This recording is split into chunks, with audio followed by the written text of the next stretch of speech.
जब भी मैं ऑफिस से घर आता तो घर वाले मुझसे कहते कि तुम्हारी पत्नी घर का कोई काम नहीं करती और भी शिकायतें करने लगते। मुझे भी ऐसा ही लगने लगा था, तो मैं भी पत्नी को ताने मारने लगा कि आखिर तुम करती क्या हो सारा दिन। कपड़े, बर्तन और घर की साफ सफाई तो काम वाली करके जाती है, बस लेटी रहती हो। एक दिन रोज रोज की बातों और शिकायतों से परेशान होकर मैंने अपनी पत्नी से 4 महीने का बच्चा छीन लिया और उसे अपने मायके छोड़ाया। पत्नी के मायके जाने के बाद की मेरी पहली रात। मेरे पास कोई भी मुझे अपनी शरारतों से हंसाने वाला नहीं था। मेरा बेटा ज़रूर था, जिसे मैंने अभी अभी फीडर देकर सुला दिया था। दूध पिलाने से लेकर बच्चे को सुलाने तक मुझे क्या क्या करना पड़ा, मैं उसका विवरण करना चाहता हूँ। मैं उठा और रसोई घर गया। फीडर को धोकर चूल्हे पर पानी चढ़ाया और फीडर को उबाला। पाउडर का दूध बनाने के लिए पानी को थोड़ा सा गर्म किया, उसमें पाउडर डाला, तब कहीं जाकर एक फीडर तैयार हुआ। दूध पिलाने के बाद मैं अपने बेटे को कंधे से लगाकर थपकी लगाता रहा ताकि उसका दूध हजम हो जाए। फिर पैम्पर बदलने के लिए उसको लिटा दिया तो पता चला कि बच्चे ने पखाना किया है। उसे बाथरूम में ले जाकर साफ करके आया तो बच्चे ने दूध की उल्टी कर दी। मैंने जल्दी से उसको साफ किया और उसको फिर से डायपर पहना दिया और उसको झूला झूलाकर सुलाने लगा। अपने लिए दूध गर्म करके उसे ठंडा होने के लिए फ्रिज में रख दिया। वह होती तो मिल्क शेक बनाकर मेरे हाथ में दे देती। सोचने लगा कि अब इतने सारे झमेले में कौन पड़ेगा। अभी रोटी पकाकर खा लूँगा, लेकिन आटा, अभी तो आटा भी गूंदना पड़ेगा। सालन पका हुआ था, बस उसे प्याली में डालकर ओवन में गर्म ही करना था। सोचा खाने से पहले बेड पर बिखरा हुआ सामान उठा लूं। पैम्पर, खिलौने, फीडर और मेरा बिखरा हुआ सामान सबको अपने अपनी जगह पर रख दिया। फिर अचानक याद आया कि रोटी बनाने लगूंगा तो बहुत समय लगेगा। अभी तो कपड़ों को इस्त्री भी करनी है। अभी शर्ट को इस्त्री ही कर रहा था कि बेटा उठ गया। मैंने बेटे को उठाया और थपकी लगाते हुए सुलाने लगा। फिर झूले में डाला और झूला झुलाने लगा। भूख से मेरा बुरा हाल था। बड़ी मुश्किल से बच्चे को सुलाया और ज़ोमैटो से खाना ऑर्डर किया। आधे घंटे बाद खाना मेरे सामने था। मैंने बड़े बड़े निवालों में खाना खत्म कर दिया, क्योंकि मैं जानता था कि अगर मेरा बेटा फिर से जाग गया तो मेरा खाना ऐसे ही पड़ा रहेगा और फिर से गर्म करने में बहुत समय लगेगा। मैं सोचने लगा शायद मेरी पत्नी भी ऐसा ही करती होगी। पता नहीं उसे समय पर खाना खाने मिलता होगा या नहीं। घड़ी में 11 बज रहे थे।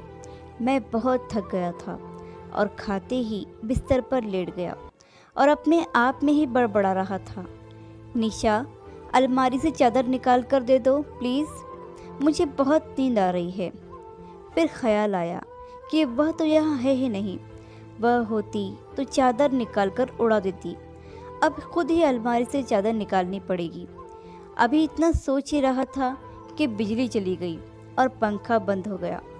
इससे पहले कि मेरा बेटा गर्मी के कारण जाग जाए और रोने लगे, मैं झट से बेड से नीचे उतर गया और एक पेपर से हवा करने लगा।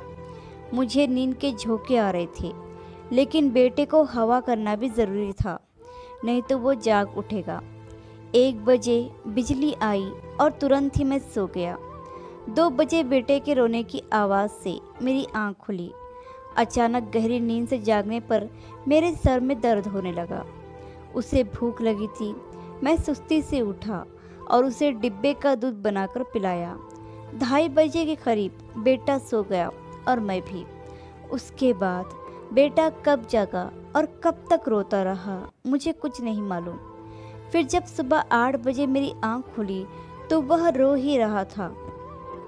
मैंने उठकर देखा तो पैम्पर से गंदगी निकलकर बाहर बेडशीट पर लग गई थी। उसको जल्दी से बाथरूम में ले जाकर साफ किया। उसके बाद बेडशीट को धो डाला, बच्चे को दूध पिलाया और दूसरी बेडशीट बिछाकर उस पर उसे लिटा दिया। इतना करने तक 9:30 बज चुके थे। मैं रोज़ नाश्ते में दही खाता था, जिसे मेरी पत्नी निशा घर पर ही बनाती थी। मगर कैसे बनाती थी और कब बनाती थी मुझे नहीं पता। वो लोग जो मेरे घर आने पर मेरी पत्नी की शिकायतें करते थे, उनमें से किसी ने भी मुझे एक कप चाय के लिए भी नहीं पूछा था। मैंने खुद चाय बनाने के लिए बर्तन में दूध डाला और सोचने लगा कि ऐसा कौन सा समय होगा जब निशा व्यस्त नहीं थी। मेरी सेवा में भी उसने कभी कोई कमी नहीं आने दी।